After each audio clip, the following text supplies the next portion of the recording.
Oh, okay. So we're going to cover someone that we just touched on before briefly, Baruch Spinoza. And let me get into this.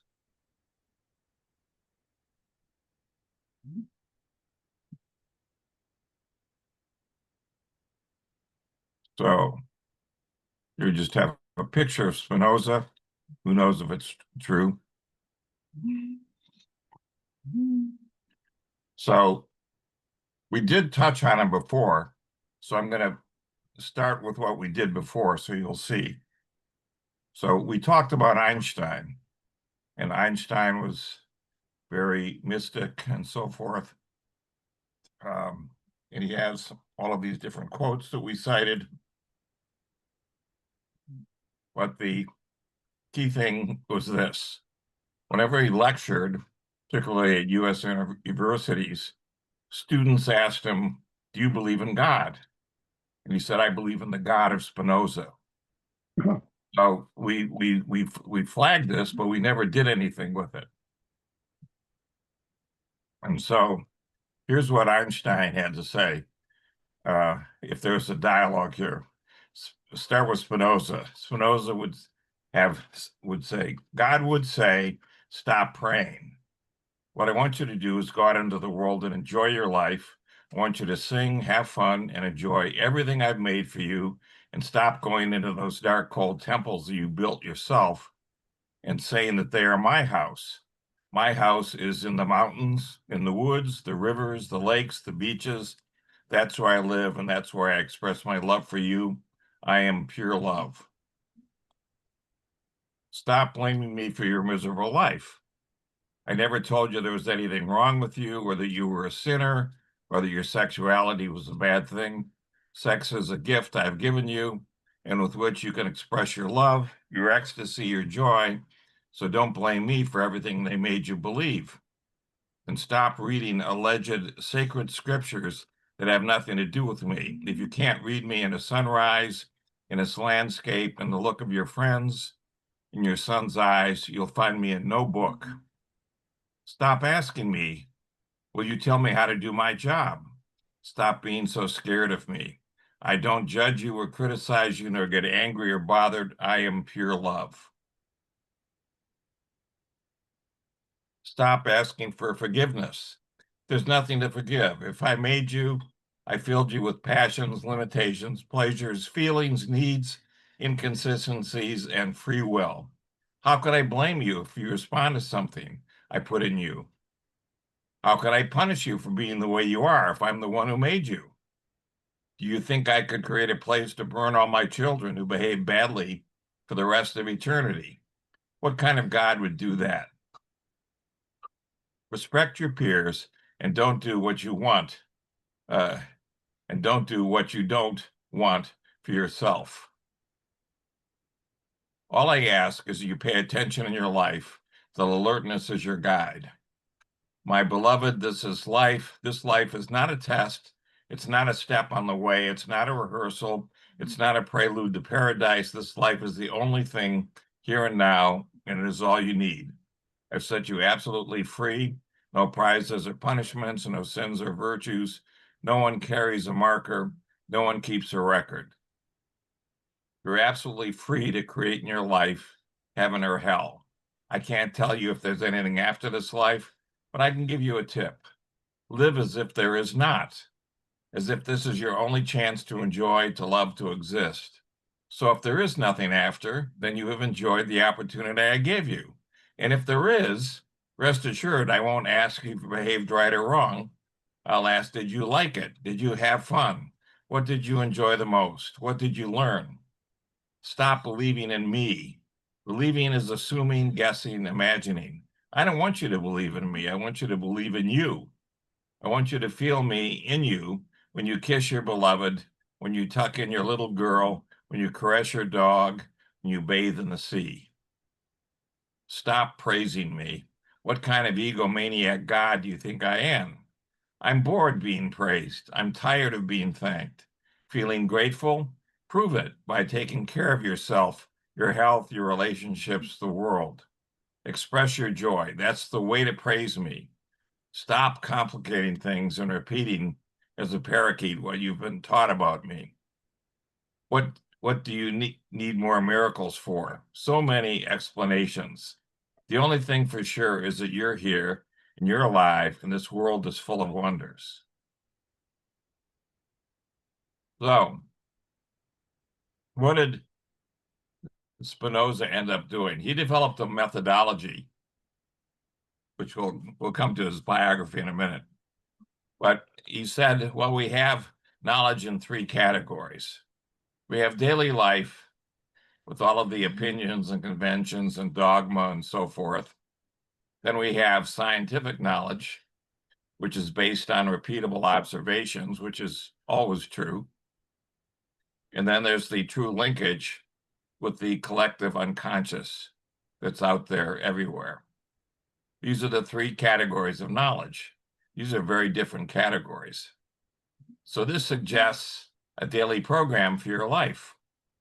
Start the day, and he wouldn't say meditate, but he would just say link with this collective unconscious. He wouldn't say that. He would say reflect on the attacks made on you as an observer and pick out the basic lessons from the attacks and use these lessons to strengthen your arguments for what you did. So this is what he did continually throughout his life. And here's what happened. We'll go through his life and you'll see this is how he lived. He did this for real. So he was born in 1632, died in 1677. So he was only, I think he was only 44, yeah. And he was born in the Dutch Republic. So look at these dates, 1632 to 1677. So what's going on in this time period? Well, you have the influence of Spain, and Spain held the Netherlands. Spinoza lived in Amsterdam. So Spain, by holding the Netherlands, also brought along the Inquisition. There was, in 1618, the 30 Years' War started in Germany, ended in 1648. Probably 1/3 of everyone in Germany died in that war. In 1665, you had the Black Death show up. So Isaac Newton had gone to Cambridge, and while he was there, the Black Death showed up. So he left Cambridge and he went back to home, where he invented differential calculus because he had nothing better to do. And so it's an amazing time. There's a lot of things going on here that are key. In England, we had Cromwell coming in this time frame. They beheaded the king, and then Cromwell got thrown out in 1660. France, stayed Catholic, but there was still the Huguenots there that were persecuted, and on and on.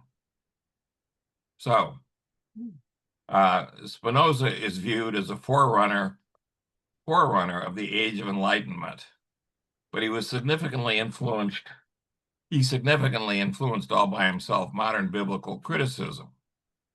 By this, I mean that he actually read in Hebrew scriptures on parchments that were there in Amsterdam. Remember, this is what I left out. The Dutch were flourishing at this point. There was a Dutch empire. They had gone into New Amsterdam and the island of Manhattan, and they'd gone out to the East Indies and set up a trade there with all the what's now Indonesia, but all these spices that came back to Europe. So Amsterdam was incredibly rich, and a lot of things like manuscripts from all over the world ended up in Amsterdam. So Spinoza had access to these. and he learned Hebrew, and he read these things in the spirit of the times. He was very rational. I think what we just touched on, how he lived his life, he was very much influenced by like Euclid. He thought about proving geometric theorems. That was who he was. And he's viewed by many as the most important, but the most radical of all the philosophers of this early modern period. He was influenced by Stoicism, that was in the 100, 200 AD in the Roman Empire with Aurelius, the emperor, Hobbes, René Descartes, who was at the same time in France, and a variety of other Christians. He was so influential that the German philosopher and mathematician Leibniz came and spent several days in Amsterdam with Spinoza, learning about how to live the way Spinoza talked. He said, remember, you have to start the day off and meditate and link up to this greater entity that's out all around us. And then you're all set to go for the rest of the day. So Leibniz did that. And for the next 10 years of his life, he was incredibly prolific. He cranked out stuff that he just hadn't been able to do. He's at the end of his life. He died, but he was incredibly prolific due to the ideas of Spinoza and just how to live your life.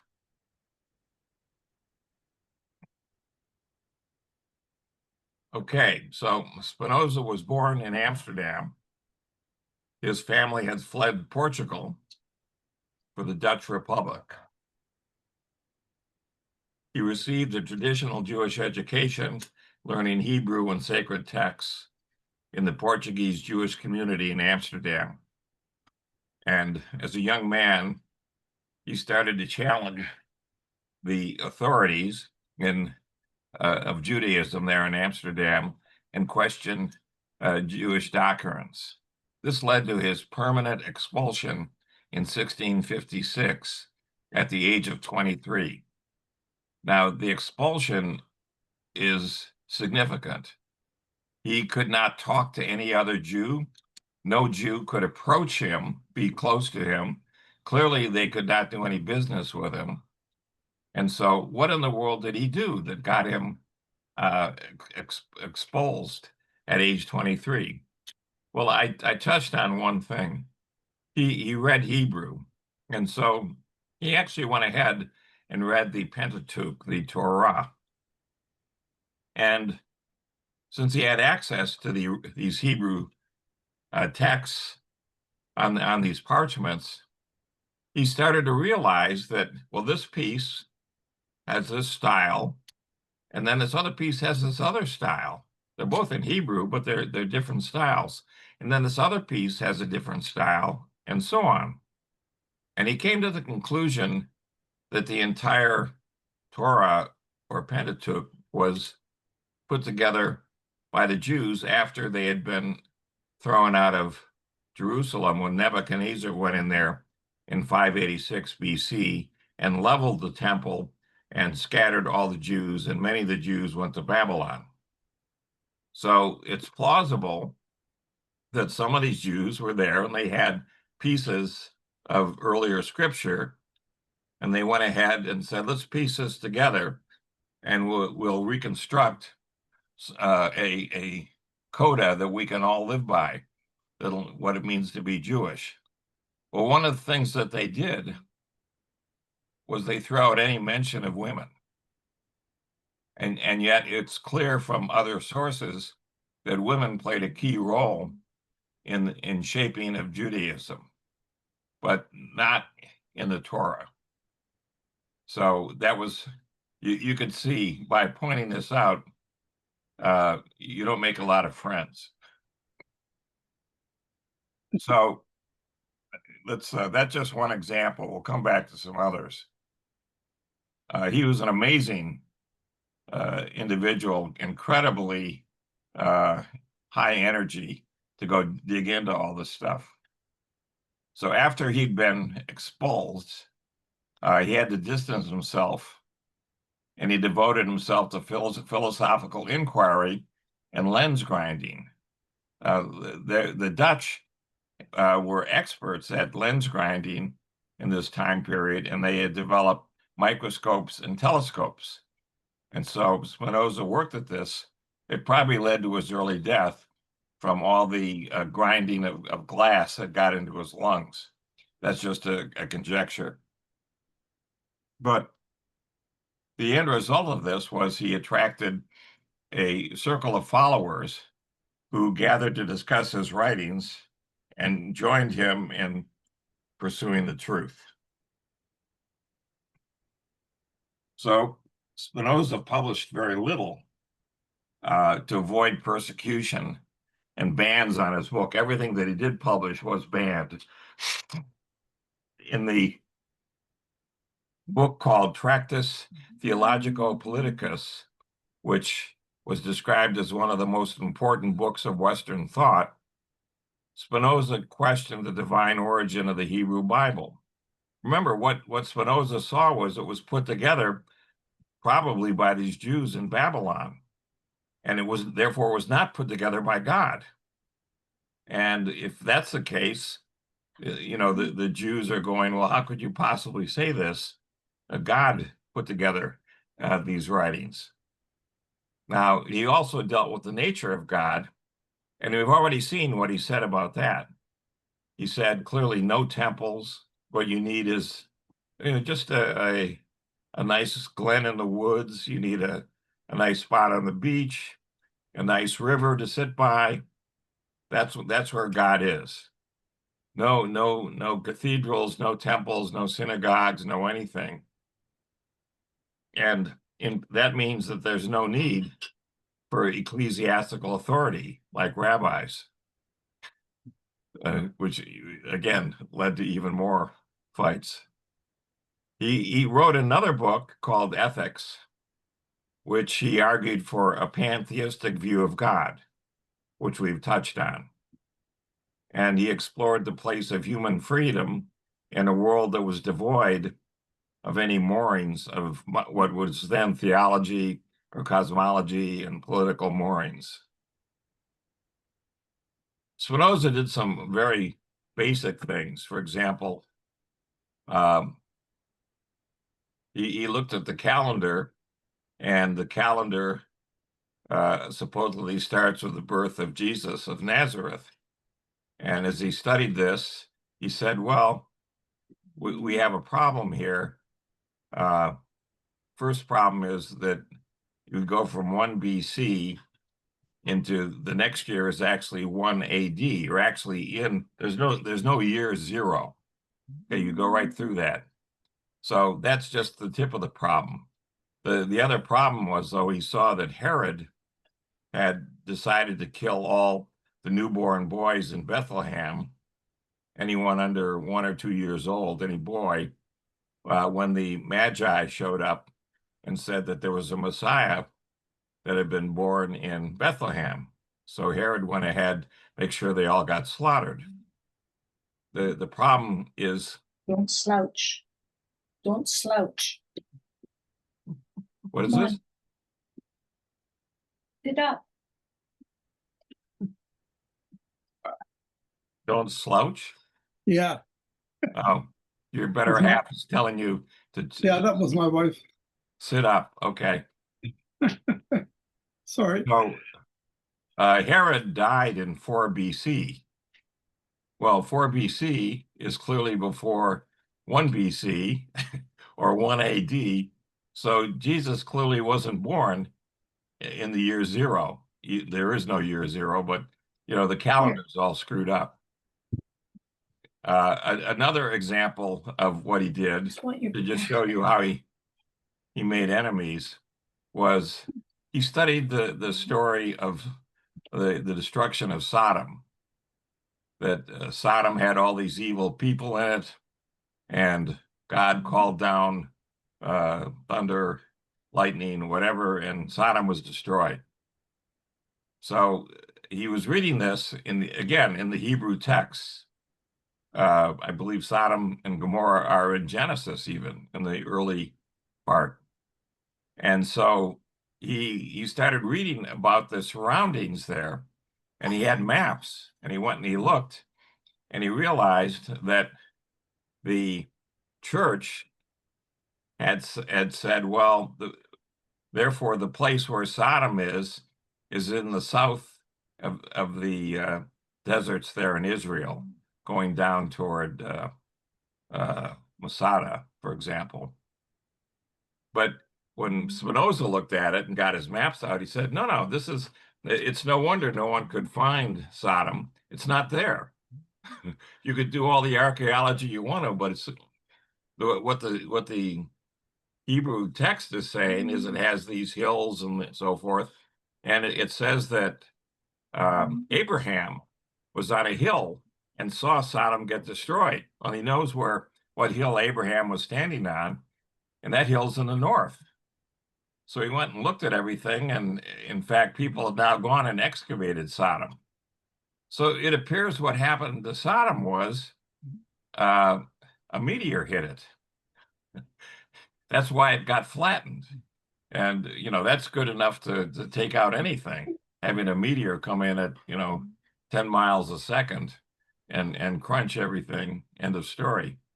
But he couldn't find anything in there about, people in Sodom being terribly amoral. That's where we get the word sodomy from, as an example. And again, you can see how going through and finding this stuff makes enemy after enemy, especially with the Spanish Inquisition. There was this guy, Torquemada, who had the star chamber where you got special treatment, thumb screws and boiling oil and other wonderful things, plus a rack, of course. They always had a rack. These are true Christians. Yeah, these are the ones that are in the church. So Spinoza ended up rejecting anything about a Messiah or anything about an emphasis on the afterlife, which were really mechanisms for having everyone listen to this authority, the authority of the church. The church is saying you have to do this, that, and the other thing so that you'll be okay in the afterlife. Well, Spinoza instead emphasized appreciating and valuing life for yourself and for others.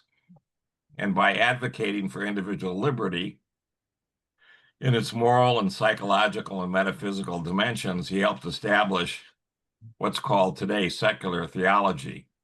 Now, it's interesting. Spinoza studied everything. So he actually looked at Buddhism and at Taoism and at Confucianism.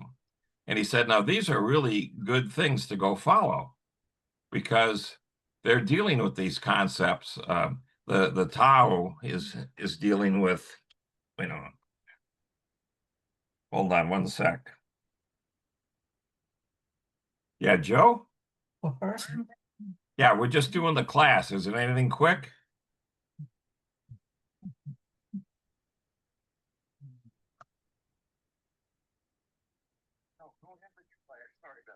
No problem. Okay. Yep. So we have in the Buddha, the Buddha didn't argue for having worshiping the Buddha. He never said that, to the best of my knowledge, and nothing about building shrines or temples to the Buddha. All of that's happened, but the Buddha never asked for it. He just said, "Look, you have to first recognize that you're suffering. That's the first issue, and then you realize that you cause it yourself, and then we need to work through how in the world to get past this, what you can do." And Spinoza was happy with that. He thought this is great. With regard to Taoism, he read the Lao Tzu's writings about how the Tao is everywhere. it's not simply in people, but it's in stones, trees, it's in the earth, it's in the stars, it's in the sun, it's everywhere. And he said, yeah, this is really right on. And then he read Confucius, and Confucius said, well, the most important thing is to live a good life and to do the best that you can, but to be moral and everything and follow the precepts of what we did in older days when people were very honest and ethical, and that was how they lived their life. That's what you should do. So Spinoza loved Eastern religions. His problem was with the Western religions, and he was in the West. So his philosophy, he was incredibly bright. He covers every area that you can imagine in philosophy: metaphysics, epistemology, political philosophy, ethics, philosophy of the mind, philosophy of science. And it's only after he died and his works were all were then published, but of course they're still being banned by the Catholic Church, so they had to watch what was going on. And he still has a huge impact even today. Here you can see Einstein saying 100 years ago, this is the person that I read, and I follow the God of Spinoza. That's who I am. He was so original and influential that he was dubbed the renegade Jew who gave us modernity, which is not a bad summary. Now, let's just go back and look at where he came from, because this couldn't have just happened out of the blue. Bruce, you had a question? No, okay. So his ancestors were all adherents of crypto-Judaism, meaning that they were secretly Jews, but of course the Portuguese, just like the Spanish, had the church there, and they prosecuted everybody who wasn't Catholic. And so his ancestors were tortured and humiliated and so forth. His paternal grandfather's family left Portugal for Nantes, which is in France, and they appeared to live as new Christians. But eventually they transferred to Holland, and no one knows why. The Dutch, I think, even then were more open than the French. So his maternal ancestors included a leading Porto commercial family. Porto is a city in Portugal where we get port wine from, Porto. And his maternal grandfather was a very successful merchant who drifted between Judaism and Christianity. So Spinoza was raised by his grandmother from ages 6 to 9, and he probably learned much about his family history from her. His father was a prominent and wealthy merchant in Amsterdam, and his business covered a large geographic area, and he was elected to serve as an administrative officer of the recently united congregation Talmud Torah. And this is in 1649, after the birth of Baruch Spinoza. He ended up marrying his cousin, who was the daughter of his uncle. This was standard practice to intermarry then. And this gave Michael access to his father-in-law's commercial network and capital. However, his children, Rachel's children, died in infancy, and she died in 1627. Remember, Spinoza was born in 1632. So after the death of Rachel, his father married Hannah, and he had 5 children, and his second wife brought a dowry that went into his business instead of being set aside for her children, which probably caused a grudge between Spinoza and his father. The family lived on a little artificial island along this canal. So the Jewish quarter was not formally divided. The family lived close to a synagogue and a lot of Christian nearby, including Rembrandt. Their first child What happened? was a girl, Miriam, followed by Isaac, who was expected to take over the family business, but he died in You guys 6. still there? What? Bruce? What? No. Okay. Do you hear us, Bruce? Can you hear us? Bruce, can you hear us? Bruce, can you hear us? Can you hear us? Seems like not. It looks like no, you're moving. Yeah. You can hear us, right, Bruce? Put your hand up if you can hear us. Put your hand. Can you hear us? No. We didn't get any warning.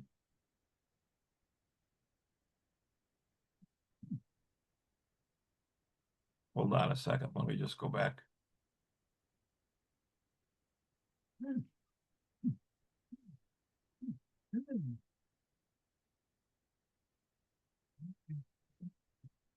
What happened? Can you hear us? Bruce? I hear you. You can't hear us. You can't hear us? No.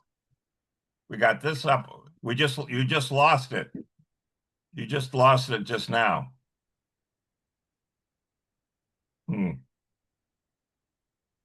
Jesse. I'm going to pause.